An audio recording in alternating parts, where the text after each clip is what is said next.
All right. Founder of Jackson Indie Music Festival. It's been going on for over 10 years. Like you said, next year will be the 11th year. What does running and leading this festival mean to you after all this time?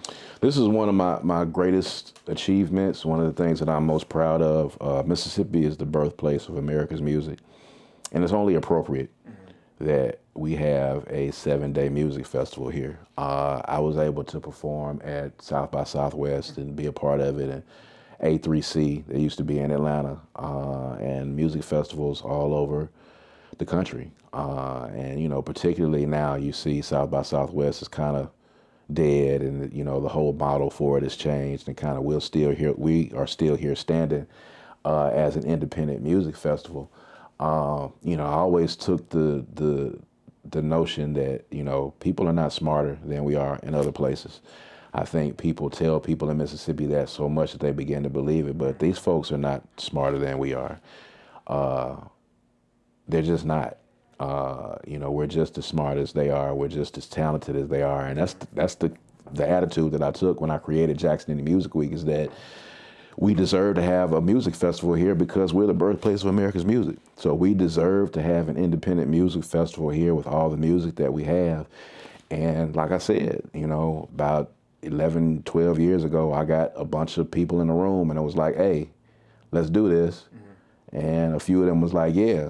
A few of them was like, nah, but a few of them was like, yeah. And that was, you know, 11 and a half years ago, and here we are about to do it again in March of 2026, you know, year number 11 of Jackson Indie Music Week.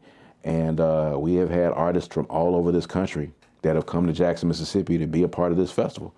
All genres of music. We've had people come from California, Minnesota, New York, Florida, all kinds of places. They have come to Jackson, Mississippi to be a part of this festival over this past decade.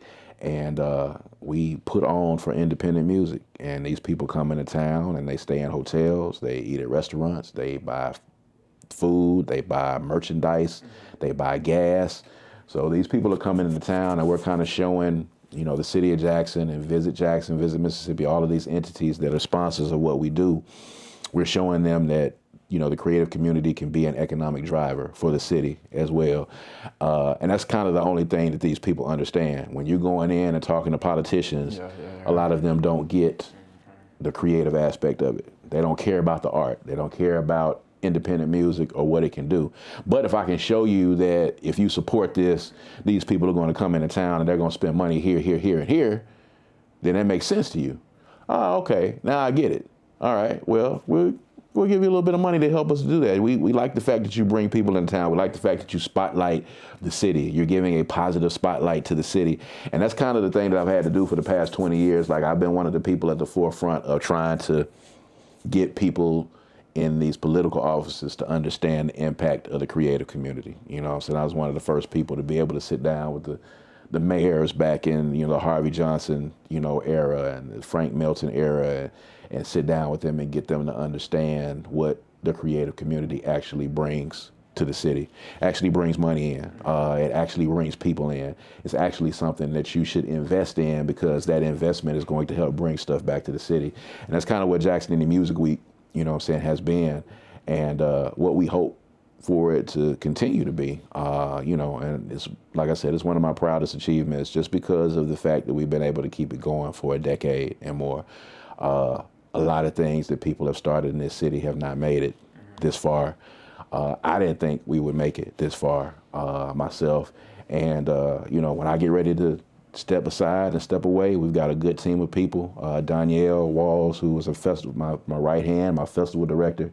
She basically runs the festival now. And I'm excited about being able to hand this football off to her and having her to run with it in the next few years when I step aside and I go and try to figure out something else to create.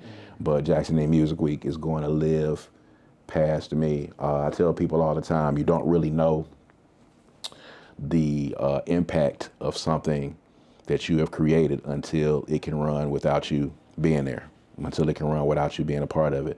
And I expect for Jackson Indie Music Week to continue to run and flourish when I'm not connected to it and when I'm not a part of it. And I'm looking forward to that time. I'm looking forward to being able to hand it off to Danielle and to the rest of the team, and to see them take it and to see what they do with it, and see when they put their sauce on it, and see what they do with it in year 15, 16, 17, 18, and when it gets passed on to the next generation after that. So it's something that we hope to hand down, something to create a generational thing that we can create here in Jackson, Mississippi. So, 20 years from now, somebody's talking about Jackson Indie Music Week and the impact that it has had on the city, and hopefully it'll be bigger and better and greater along those times. Yeah.